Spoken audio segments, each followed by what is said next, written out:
ఏపీలో రాష్ట్ర వ్యాప్తంగా ప్రజారోగ్యానికి పర్యావరణానికి హానికరంగా గల కోనోకార్పస్ ఏడాకుల చెట్లు తొలగించాలని వాటి స్థానంలో వేప మొక్కలు నాటించాలని రాష్ట్ర పర్యావరణ శాఖ మంత్రి కొనిదెల పవన్ కళ్యాణ్ కు పౌర సంక్షేమ సంఘం లేఖ వ్రాసిందని సామాజికవేత్త దూసలపూడి రమణరాజు తెలిపారు.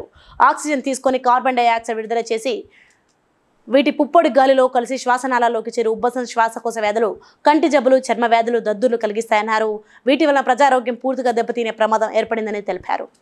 కోనోకార్పస్ ఏడాకుల చెట్లు తొలగించి ఆయా స్థానాల్లో వేప చెట్లు నాటించే కార్యక్రమం తీసుకోవాలని పౌర సంక్షేమ సంఘం కోరుతోంది.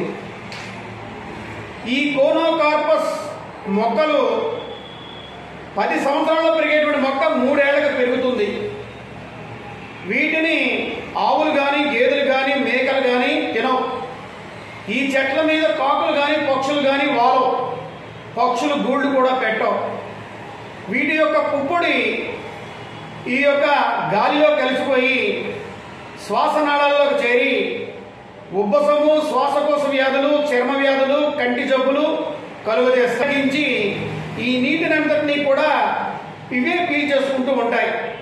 పైగా ఈ చెట్లు ఆక్సిజన్ పీల్చుకొని కార్బన్ డైఆక్సైడ్ వదులుతాయి.